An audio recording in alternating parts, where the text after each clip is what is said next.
আসসালামু আলাইকুম ভিউয়ার্স, আশা করি সবাই ভালো আছেন। আজকে আবার আপনাদের মাঝে আরেকটি নতুন ভিডিও নিয়ে হাজির হয়েছি।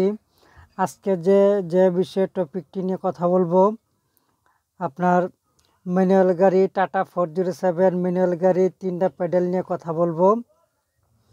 ব্রেক, অ্যাক্সেলেটর, ক্লাচ, এই 3টা প্যাডেল নিয়ে কথা বলবো। অবশ্যই ভিডিওটি শেষ পর্যন্ত দেখবেন। এখনও যারা আমার চ্যানেলকে সাবস্ক্রাইব করেনি তাড়াতাড়ি সাবস্ক্রাইব করে বেল বাটন বাজিয়ে দিন পরবর্তী নোটিফিকেশন পাওয়ার জন্য। সর্বপ্রথম এই ডান সাইডের যে প্যাডেলটি দেখতে পাচ্ছেন, এই প্যাডেলটির নাম হচ্ছে অ্যাক্সেলেটর বলা হয় ড্রাইভিং ভাষায়।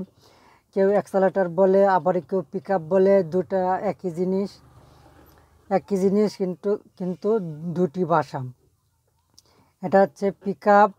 আর মাঝখানের যে প্যাডেলটি দেখতে পাচ্ছেন, এটা হচ্ছে ব্রেক। এটির কাজ হচ্ছে আপনার গাড়িকে দ্রুত থামিয়ে দেওয়া। এটি হচ্ছে ব্রেক। আর এটি হচ্ছে ক্লাচ, আপনার গিয়ার শিফট করা, গিয়ার চেঞ্জ করা। এই ফুল ক্লাচ না করলে আপনার কিন্তু গিয়ার চেঞ্জ হবে না।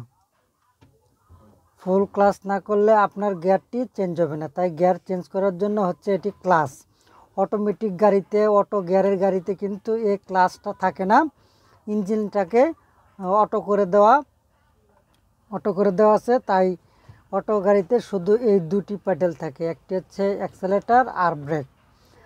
আর যেহেতু এটি নন অটো ম্যানুয়াল গাড়ি, তাই এটির ভিতরে এই ক্লাচটি যুক্ত করা হয়েছে। এটি হচ্ছে ক্লাচ।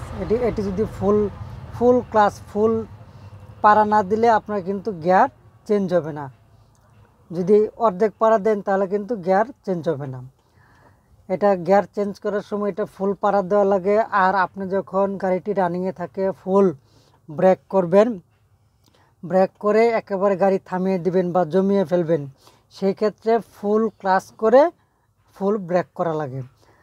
আপনার গাড়ির কিছুটা গতি কমাইতে হলে তাহলে আপনি হালকা একটু ব্রেকে পাড়া দিলেই চলবে। যদি ফুল গাড়ি জমায় ফেলতে চান, পুরো ব্রেক করে ফেলতে চান, তাহলে সেই ক্ষেত্রে ফুল ক্লাচ করে ব্রেকে চাপ দেওয়া লাগবে। আর যদি ফুল ক্লাচ না করে ব্রেকে চাপ দেন, তাহলে আপনি গাড়িটি একটি লাফ দিয়ে, একটি ঝাঁকি দিয়ে গাড়িটি বন্ধ হয়ে যাবে। তাহলে আমরা কি শিখলাম? এটি হচ্ছে ক্লাচ, এটা ব্রেক, এটা হচ্ছে অ্যাক্সেলেটর। এই তিন ধরনের কাজ। যারা নতুন চালক ভাই আছেন, যারা গাড়ি চালাতে শিখতে ইচ্ছুক বা শিক্ষানবিশ শিখতেছেন, তাদের অবশ্যই এই জিনিসগুলো মাথায় রাখতে হবে, কোন জিনিসের কোন নাম। কারণ আপনি বারবার কিন্তু নিচে তাকাতে পারবেন না, আপনার কিন্তু দৃষ্টি দেওয়া লাগবে সামনে। আপনি কিন্তু এগুলো কিন্তু আইডিয়ার উপরে আপনার পাটা কোন জায়গায় আছে, কোন প্যাডেলের উপরে আছে, এটা কিন্তু আপনি ধারণা করতে হবে। ধারণা করে পাটা সেই জায়গায় রাখতে হবে। আপনি কিন্তু বারবার নিচু উঁকিয়ে দেখতে পারবেন না আমি কোনটার ভিতরে পাড়া দিচ্ছি, মানে কোন প্যাডেলে পাড়া দিব, এটা কিন্তু দেখে পাড়া দিতে পারবেন না। আপনার আইডিয়া করে পাড়া দেওয়া লাগবে। ঠিক আছে বন্ধুরা, অবশ্যই বুঝতে পারছেন। তো আজকে পর্যন্তই, সবাই ভালো থাকবেন। সামনে আরও অন্য নতুন ভিডিও নিয়ে আসার চেষ্টা করব। সেই পর্যন্ত ভালো থাকবেন। আসসালামু আলাইকুম।